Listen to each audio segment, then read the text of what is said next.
Welcome back guys. शुरू से शुरू करते हैं। चैनल में खुशामदीद। मैं जो आपको पढ़ा रहा था नेगोशिएबल इंस्ट्रूमेंट एक्ट पढ़ा रहा था 1881। ये लेक्चर नंबर 7 है। ठीक है, कुछ मैंने सेक्शन सीरीज़ में समझाया था आपको, कुछ का आपको ब्रीफ दिया था।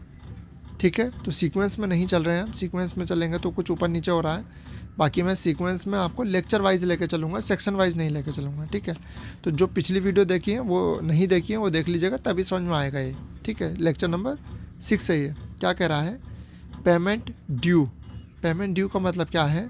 पेमेंट ड्यू होने का यानी पैसे लेने का समय शुरू हो जाना। किसी को आपने पैसे उधार दिए थे, उसने आपको प्रोमिसरी नोट दिया, बिल ऑफ एक्सचेंज दिया या चेक दिया, XYZ तीनों में से कुछ भी दिया हो, उसका पैसे लेने का हक आपका आ जाना, शुरू हो जाना, उसको पेमेंट ड्यू कहते हैं। समझ में आ रही है बात? डेट क्या होती है? यानी कि जो भी promissory note, bill of exchange या चेक पर जो तारीख लिखी होती है उसको डेट बोलते हैं, और उसी डेट के अंदर अंदर आपको प्राप्त कर लेने चाहिए, अन्यथा टाइम बार्ड हो जाता है। ठीक है, आगे चलेंगे। डिमांड, जो मैंने आपको पिछली बताई थी कि बारिश पड़ेगी तो मैं आपको पैसे दूंगा, ये वाली शर्त नहीं लगा सकते आप। हाँ, ये लगा सकते हैं आप शर्त कि कल को जब दिन निकलेगा यानी कि सुबह होगी तो मैं आपको पैसे दूंगा, क्योंकि सुबह होना एक निश्चित है, ये घटना एक निश्चित है, सुबह होनी ही है कल, लेकिन बारिश हो भी सकती है, नहीं भी। ये डिमांड नहीं कर सकते आप। ठीक है, मुझे लगा मैंने कंडीशन का समझा दिया आपको। ये डिमांड हो गया आपको किसी को ऑर्डर देना, आदेश देना। ठीक है, जब ज़रूरत हो पेश कर दिया आपने promissory note, bill of exchange और चेक, और पैसा प्राप्त कर लो, इसको डिमांड बोलते हैं। कंडीशन वही जो मैंने अभी आपको समझाए कि निश्चित है और पूरी हो गई है कंडीशन, तो आप लगा सकते हैं पैसा ले लो, अन्यथा नहीं लगा सकते आप। जिस कंडीशन का पूरा होना तय नहीं है वो नहीं लगा सकते आप। जैसे उसके मरने के बाद पैसा दूंगा, ये तय है, मरना तय है, तो आप ऐसी कंडीशन लगा सकते हैं। ठीक है, बारिश होगी तो पैसा दूंगा, ये नहीं लगा सकते क्योंकि पता नहीं है आपको बारिश होगी भी या नहीं होगी। उम्मीद करता हूँ बात समझ में आ रही है। चारों चीज़ें समझ ली। पेमेंट ड्यू होना यानी कि पैसे लेने का अधिकार शुरू हो जाना। डेट, जो डेट उस पर मेंशन है तीनों चीज़ों पर, प्रोमिसरी नोट पर, बिल ऑफ एक्सचेंज पर या चेक पर, उन डेट के भीतर आपको पैसा ले लेना चाहिए। डिमांड, यानी कि जब आपने ऑर्डर दिया पैसे लेने का बैंकर को, जैसे चेक है आपके पास, आपने वो उसमें लगाया बैंक में, आपने ऑर्डर दे दिया कि मुझे पैसे चाहिए, तो वो पैसे दे देंगे अगर वो चेक आपका वैलिड है, तो टाइम लिमिट के अंदर आपने करा हो, सारी कंडीशन फुलफिल कर रहे हैं तो। कंडीशन समझा दी आपको। ठीक है, इसी के रिगार्डिंग मैच्योरिटी पढ़ लेते हैं। मैच्योरिटी क्या होती है? जो मैच्योरिटी होती है वो सेक्शन 22 में समझा रखी है डेफिनेशन, फिर 23 भी इसी का मैच्योरिटी से रिलेटेड है, मंथ से, फिर 24 भी और 25 डे से। यानी कि मैच्योरिटी का मतलब समझ लेते हैं, जो कि सेक्शन 22 में। मैच्योरिटी का मतलब होता है यानी पैसे कब से आप डिमांड कर सकते हैं। आसान भाषा में हम आपको समझाऊँ, कंडीशन वगैरह आप पढ़ते रहिएगा, यानी कि डेफिनेशन वगैरह उसमें पढ़ते रहिएगा बुक में। मैं आपको आसान भाषा में समझा देता हूँ कि मैच्योरिटी का मतलब क्या है। ठीक है, बात समझ में आ रही है? तो मैच्योरिटी का मतलब है पैसा डिमांड आप कब से कर सकते हैं। ठीक है, तो कुछ इसमें शर्तें दी हैं 23, 24, 25 में। ठीक है, तो फर्स्ट कंडीशन क्या है? अगर आप मैच्योरिटी यानी कि पैसा डिमांड कर रहे हैं प्रोमिसरी नोट या बिल ऑफ एक्सचेंज का, किस पर कर रहे हैं? कंडीशन के आधार पर कर रहे हैं। पढ़ लेते हैं इसे थोड़ा सा। Promissory note and bill of exchange में आप मैच्योरिटी यानी पैसा मिलना है आपको, अगर डेट लिखी हुई है उस पर। ठीक है, थर्ड डे, यानी कि किसी भी प्रोमिसरी नोट या बिल ऑफ एक्सचेंज पर आपकी डेट लिखी है। मिसाल के तौर पर उस पर डेट लिखी है 1, ठीक है, उस पर डेट लिखी है 1/1/2025, ये डेट लिखी हुई है आपकी प्रोमिसरी नोट या बिल ऑफ एक्सचेंज पर। तो अगर डेट लिखी हुई है तो जब वो डेट आ जाएगी तो आपका अधिकार तो शुरू हो गया पैसा मांगने का, लेकिन आप डिमांड कब करोगे उससे? इसके थर्ड डे पर, यानी कि 3 तारीख पहला महीना 2025 से करोगे। 3 दिन का आप उसे रेस्ट दोगे। क्यों दोगे 3 दिन का रेस्ट? आगे पढ़ लेते हैं। थर्ड डे आप डिमांड करोगे अपना पैसा। हालांकि डिमांड करने का अधिकार आपके पास यही आगे था, लेकिन आप उसे बोलोगे कब? 3 दिन बाद बोलोगे। क्यों बोलोगे? समझ लेते हैं। उस डेट से जो लिखी हुई है, जो कि अभी मैंने आपको समझाया, ऐसी कंडीशन पर भी अप्लाई होता है। यानी कि अगर उस पर कंडीशन कोई लगी है कि मिसाल के तौर पे अगर वो मर जाता है तो मैं आपको पैसा दूंगा। अब मिसाल के तौर पे वो मर गया 1 तारीख 1वां महीना 2025 को मर गया, तो अब आप उसके मरने के 3 दिन बाद उससे पैसा मांगोगे। आप क्यों मांगोगे? दोनों रीज़न समझ लेते हैं। पहला डेट का हो गया, दूसरा कंडीशन का हो गया। अगर डेट लिखी हुई है, जैसे ये लिखी हुई है प्रोमिसरी नोट या बिल ऑफ एक्सचेंज पर, तो आप इसके तीसरे दिन मांगोगे। और कंडीशन अगर लगाई थी आपने कि वो मर गया तो मैं आपको पैसा दूंगा। अब वो मरा इस तारीख को, दूसरी तारीख भी हो सकती है कोई, अब वो मर गया फला तारीख को, तो उस फला तारीख को जो भी मरा है उससे 3 दिन बाद, उसके मरने के 3 दिन बाद आप डिमांड करोगे। अच्छा, ये क्यों बोल रहा हूँ मैं, आइए समझ लेते हैं इसको। जैसे 1 तारीख दूसरा महीना 2025 को मरा कोई भी शख्स XYZ, जिसको आपने बोला था कि ये मरेगा तो मैं पैसा दूंगा, कोई भी मरा, ठीक है, इस तारीख को वो मर गया, तो आप 3 तारीख दूसरा महीना 2025 से पैसा मांगोगे। क्यों मांगोगे? पैसा मिलेगा आपको, क्योंकि सांस लेने और पैसे की व्यवस्था करने का मौका तो दो सामने वाले बंदे को। अब किसी के घर में मृत्यु हुई है, अब वो फला, एक तो वो गमगीन है, परेशान है, फिर वो पैसा इकट्ठा भी करेगा, फिर वो थोड़ा अपने गम से बाहर भी आएगा, तो उसके लिए आप मौका तो दो। वो बात अलग है कि पहले ही बहुत टाइम मिल चुका है उसे, वो नहीं है, वो तो था ही जो भी था टाइम, लेकिन एटलीस्ट क्या पता उसके पास रखे वो कहीं और हो पैसे, या वो अंतिम संस्कार वगैरह में किसी भी XYZ घर की जो रस्में हैं उसमें बिजी है, तो कम से कम उसे 3 दिन का समय दोगे ताकि वो पैसे की व्यवस्था कर ले, थोड़ा सा अपने परेशानी से बाहर आ जाए, ठीक है, इसलिए आप 3 दिन का समय दोगे। अगर बिल ऑफ एक्सचेंज पे या प्रोमिसरी नोट पे कोई डेट लिखी हुई है, क्या पता उसके दिमाग से निकल गई, पैसा हो उसके पास पर उसके दिमाग से निकल गई हो वो डेट, तो फिर कहाँ से देंगे आप? एकदम से सूट फाइल नहीं करोगे उसके खिलाफ़, या एकदम से कोई भी वाद नहीं लेकर आओगे, कंप्लेन नहीं करोगे, कम से कम उसे याद दिलाओगे आप, और जब याद दिलाओगे उसकी नॉलेज में, तो उसके 3 दिन बाद आप डिमांड करोगे। समझ में आ गई बात? ठीक है, आगे पढ़ लेते हैं, यहाँ तक पढ़ लेता हमने। मौका तो बट चेक पर यह कंडीशन लागू नहीं होती, जो मैंने अभी आपको बात समझाई कि 3 दिन का आप समय दोगे, वो 3 दिन का समय सिर्फ प्रोमिसरी नोट और बिल ऑफ एक्सचेंज पर होता है। चेक पर ये 3 दिन वाली कंडीशन अप्लाई नहीं होती है। क्यों नहीं होती है? क्योंकि बैंक कोई गरीब तो है नहीं, और उसे ना ही पैसा व्यवस्था करने की ज़रूरत है, उसके पास तो ऑलरेडी काफ़ी सारा पैसा रखा हुआ है। तो जैसे ही आप चेक लगाते हो वैसे ही आपको पैसा मिल जाता है।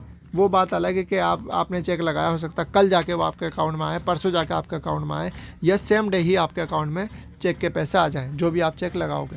लेकिन जो 3 दिन वाली मैं आपको वो बता रहा हूँ टाइम लिमिट, वो सिर्फ प्रोमिसरी नोट और बिल ऑफ एक्सचेंज पर होता है। क्यों होता है वो भी मैंने आपको बता दिया, और चेक में क्यों नहीं होता है वो भी मैंने आपको बता दिया। समझ में आ गई ये बात? मैच्योरिटी का मतलब क्या होता है ये भी आपको मैंने बता दिया, किस में डिफाइंड है सेक्शन में वो भी आपको बता दिया। 22, 23, 24, 22 में मैच्योरिटी का कॉन्सेप्ट बता रखा है, 23, 24, 25 में कंडीशन और मंथ और डे के समझा रखे हैं, ठीक है, सीक्वेंस में समझा रखे हैं, एक ही साथ मैंने ऊपर लिख दिया। डेफिनेशन पढ़ते रहिएगा, आसान भाषा में समझा रहा हूँ। आगे चलेंगे। मैच्योरिटी बाय मंथ, यानी कि पैसा मांगने का जो अधिकार है वो महीने से अगर शुरू होता है तो कौन से महीने से काउंट करेंगे? मिसाल के तौर पे ऊपर आ जाइए, फिर वही, अगर आपका 1 तारीख 1वां महीना 2025 को पैसे मांगने का अधिकार शुरू हो रहा था प्रोमिसरी नोट या बिल ऑफ एक्सचेंज पर, तो सामने वाली पार्टी कह रही है यार डेट तो आ गई, इस डेट के 1 महीने बाद मैं आपको पैसे दूंगा। तब 1 महीना कब होगा? तो वो 1 महीना होगा 2 तारीख, वो 1 तारीख दूसरा महीना 2025 हो गया ना, 1 महीना पूरा, यानी कि 1 तारीख 1वां महीना 2025 को आपको पैसे मांगने का अधिकार शुरू हो गया था। अब सामने वाली पार्टी क्या कह रही है कि यार मैं इसके 1 महीने बाद दूंगा इस तारीख से, तो वो 1 महीना आप कब से काउंट करोगे? वो आप कब काउंट करोगे? इसी तारीख से अगले महीने की इसी तारीख तक, यानी कि 1 तारीख बस मंथ बदल जाएगा, दूसरा महीना 2025। तो इसको बोलते हैं हम मैच्योरिटी ऑफ मंथ रिलेटेड। क्या लिखा हुआ है पढ़ लेते हैं इसको।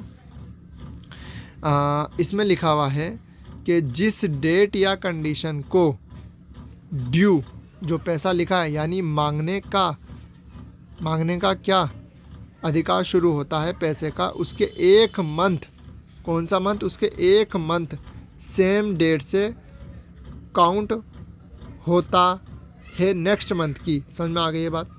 तो मैं ये कहना चाह रहा हूँ, किसी भी तारीख को अगर आपका पैसा मांगने का अधिकार शुरू हो रहा है और अगर उसने मंथ वाली कंडीशन आपके ऊपर लगाई है, तो वो जो 1 महीना गिना जाएगा वो सेम तारीख से गिना जाएगा अगले महीने तक की। जैसे 1 तारीख 1वां महीना 2025 समझा चुका हूँ, तो अगले महीने की 1 तारीख दूसरा महीना 2025 से शुरू हो जाएगा, ठीक है, उस 1 महीने को जो हम काउंट करेंगे। उम्मीद करता हूँ बात समझ में आ रही है।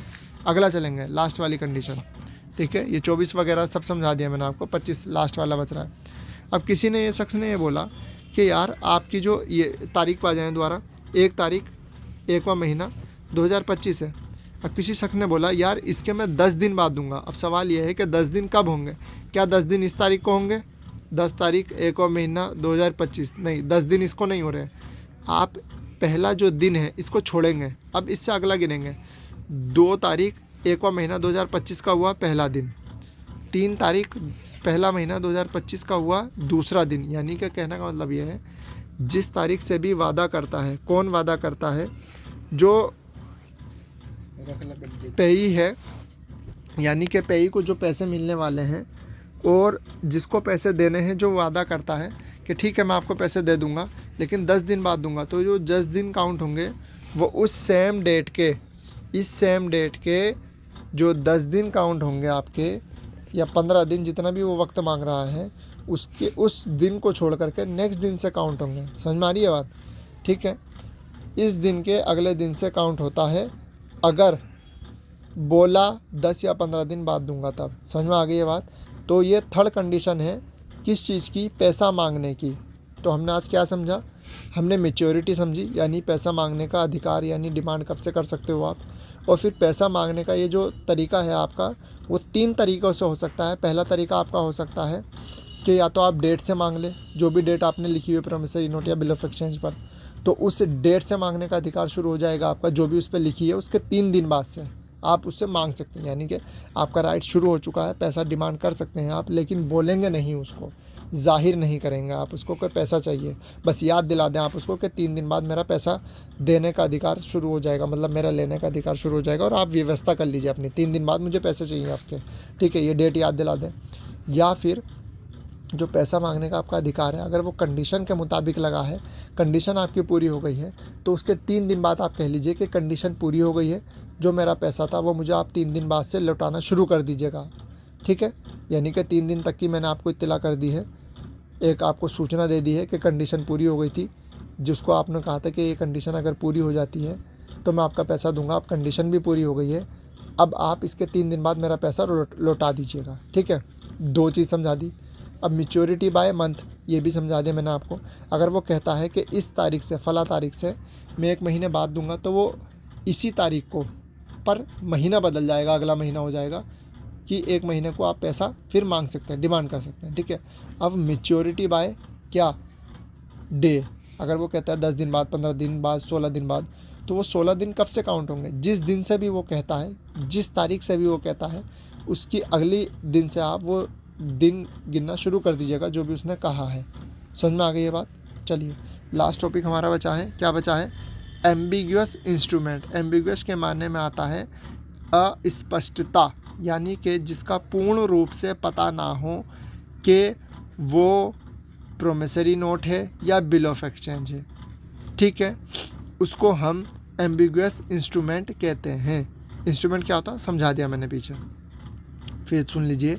एम्बिग्यूअस इंस्ट्रूमेंट क्या होता है? एम्बिग्यूअस इंस्ट्रूमेंट वो होता है जिसका पूर्ण रूप से पता ना हो कि ये प्रोमिसरी नोट है या फिर बिल ऑफ एक्सचेंज है। अच्छा, सवाल यह है तो फिर क्या उसे कंसिडर करेंगे? ये ambiguous instrument negotiable instrument act के सेक्शन 17 में डिफ़ाइन है। अब ये किसके ऊपर है? ये पेई के ऊपर है। पेई क्या होता है बता चुका हूँ, पेई के ऊपर है, सेक्शन 17 में डिफ़ाइन है। पेई चाहे तो उस एम्बिग्यूअस इंस्ट्रूमेंट को प्रोमिसरी नोट के जैसे डिफ़ाइन कर दे, मतलब यूज़ कर ले, या फिर पेई चाहे जिसे वो पैसा मिलने वाला है, वो चाहे तो बिल ऑफ एक्सचेंज की तरह उसे ट्रीट कर ले। किस चीज़ को ट्रीट कर ले? एम्बिग्यूअस इंस्ट्रूमेंट को, यानी कि ऐसे कागज़ के टुकड़े को जिससे यह पता ना चलता हो कि वो प्रोमिसरी नोट है या बिल ऑफ एक्सचेंज है। तो पैसा लेने वाले के ऊपर अधिकार है, चाहे तो वो प्रोमिसरी नोट की तरह इस्तेमाल कर ले उस कागज़ के टुकड़े को जिसका पता नहीं चल रहा है कि वो प्रोमिसरी नोट है या बिल ऑफ एक्सचेंज है, या फिर चाहे तो उसे बिल ऑफ एक्सचेंज को इस्तेमाल कर ले, बिल ऑफ एक्सचेंज की तरह इस्तेमाल कर ले उस कागज़ के टुकड़े को, जो कि एम्बिग्यूअस इंस्ट्रूमेंट कहला रहा है यहाँ पर। समझ में आ गई बात? उम्मीद करता हूँ वीडियो समझ में आ गई है। थोड़ी सी लंबी हो गई है, टॉपिक ज़्यादा थे। मिलता है अगली वीडियो में इसी के साथ। अलविदा।